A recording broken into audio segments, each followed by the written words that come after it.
میرا سوال عرض ہے کہ اسٹوڈنٹ کو گھریلو اور مالی پریشانیوں کا مقابلہ کیسے کرنا چاہیے؟ جزاک اللہ خیرہ۔ السلام علیکم ورحمۃ اللہ وعلیکم السلام وبرکاتہ۔ ورحمۃ اللہ وبرکاتہ۔ اللہ کی بارگاہ میں دعا کرتے ہوئے کرنا چاہیے اس طرح کے معاملات کا مقابلہ۔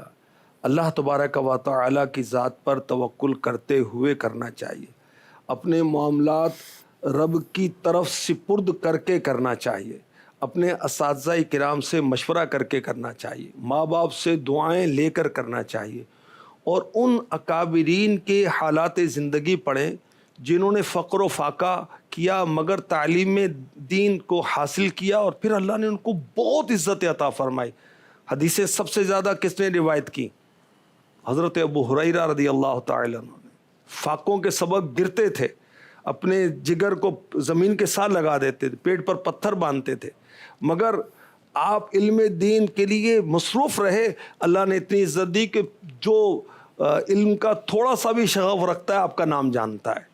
ابو ہریرہ رضی اللہ عنہ۔ اصحاب صفہ کو آپ پڑھیں کہ رب کائنات نے ان کی تعریف کی اور لوگوں کو کہا کہ ان پر مال خرچ کرو، اور اتنے خوددار ہیں کہ کسی سے کچھ مانگتے نہیں ہیں، اور نہ مانگنے کی بنا پر لوگ ان کو غنی سمجھتے ہیں، تو اللہ پاک نے راغب کیا کہ دو ان کو۔ اچھا، یہ وہ لوگ ہیں جن کو کھلانے پلانے کا انتظام خود رب کائنات کے محبوب فرماتے ہیں صلی اللہ تعالی علیہ وسلم۔ اصحاب صفہ کی سیرت پڑھیں، اور کتنے ہمارے اکابر ہیں فقر و فاقہ کے ساتھ۔ حضرت جلال الدین امجدی رحمۃ اللہ تعالی علیہ ہمارے قریب کے بزرگ ہیں، انوار الحدیث کتاب جنہوں نے لکھی، مگر دور طالب علمی میں آپ مزدوری کر کے گھر کا نظام بھی چلاتے تھے اور علم دین بھی حاصل کرتے تھے۔ ایک مرتبہ آپ کوئی بیمار ہو گئے تھے یا ہاتھ پاؤں میں کوئی تکلیف تھی، تو میں حیران رہ گیا پڑھ کر استاد صاحب کہ ہاتھ اور پاؤں سے چل کر مدرسے میں جاتے تھے۔ ایک پاؤں میں تکلیف تھی، پاؤں کے بل چل نہیں سکتے تھے، تو ایک پاؤں اور ہاتھ کے ذریعے چل کے گئے۔ ٹھیک ہے، نہیں اس طرح چل کر بھی پہنچتے تھے۔ تو انہوں نے جو تکلیفیں اٹھائیں اور علم دین حاصل کیا، اور صحیح بات یہ ہے کہ اس میں بھی ایک سرور ہے۔ کسی کو حالات کیوں بتائیں، کسی کا احسان کیوں اٹھائیں، تم ہی سے مانگیں گے تم ہی دو گے، تمہارے در سے ہی لو لگی ہے۔ تو ہمت کریں تو کیا نہیں ہو سکتا۔ علامہ شامی رحمۃ اللہ تعالی علیہ کے پاس ایک طالب علم آئے کہ میں آپ سے علم دین سیکھنا چاہتا ہوں۔ آپ نے فرمایا کہ میرے پاس تو وقت نہیں ہوتا، دن رات مصروفیت ہوتی ہے۔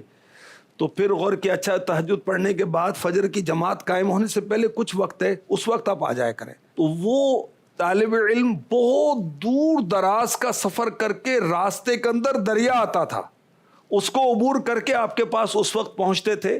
ایک مرتبہ علامہ شامی رحمۃ اللہ تعالی علیہ نے دیکھا کہ شدید برف باری ہو رہی ہے، ملک شام کی طرف برف باری ہوتی، تو سوچا کہ آج تو نہیں آیا ہوگا، لیکن جیسے ہی تہجد کی نماز پڑھ کر آپ نے دروازہ کھولا تو دیکھا کہ طالب علم موجود ہے اور پوری برف اس برف نے اس کو ڈھانک رکھا ہے، سر پر اس کے برف ہے، کندھوں پر اس کے برف ہے۔ اللہ اکبر۔ اس طرح تکلیفوں اور آزمائشوں کے ساتھ ہمارے اکابرین نے علم دین سیکھا، اور پھر وہ قدردان بھی بنے اور اپنے وقت کے امام بنے۔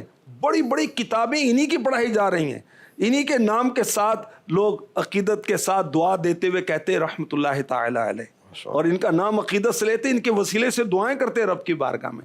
تو تکلیف آتی ہے، چلی جاتی ہے، اور اس کی برکت، اس کا فائدہ باقی رہتا ہے۔ انسان تکلیف کی وجہ سے نیکی چھوڑتا ہے، خیر کا کام چھوڑتا ہے، تکلیف تو چلی جائے گی، اور جو اس کا فائدہ ہے وہ باقی رہے گا۔ ان مع العسر یسرا، پہلے تکلیف ہے اس کے بعد راحت آتی ہے۔ جو طلب علم کی تکلیف پر صبر نہیں کر سکتا تو کیا جہالت پر صبر کرے گا؟ یہ صبر کرے گا، اللہ تعالیٰ پھر اس کو دنیا اور آخرت میں عزت عطا فرمائے گا۔ حضرت امام ابو یوسف رحمۃ اللہ تعالی علیہ، آپ کا جو گزر بسر تھا وہ حضرت امام اعظم ابو حنیفہ کی شفقت و خیر خواہی پر تھا، مگر ساتھ میں غیبی خبر بھی بتائی نا امام اعظم نے کہ میں تمہیں بادام کا حلوہ کھاتا دیکھ رہا ہوں، اور وہ وقت آیا خلیفہ ہارون رشید نے آپ کو مدعو کیا اور سامنے رکھا تو آپ ہنسنے لگے۔ تو حضرت کہا کہ میں کیوں ہنس رہا ہوں بتاؤں، میرے استاد نے اس کی بشارت دی تھی پہلے سے کہ ایک دن وہ آئے گا۔ تو شروع میں تکلیف آتی ہے، بیٹا ہمت رکھنی ہے، اللہ تعالیٰ آپ کو اور جتنے بھی میرے طلباء کرام ہیں ان کو عالم بنائے، مفتی بنائے، دین اسلام کا بہت بڑا خادم بنائے.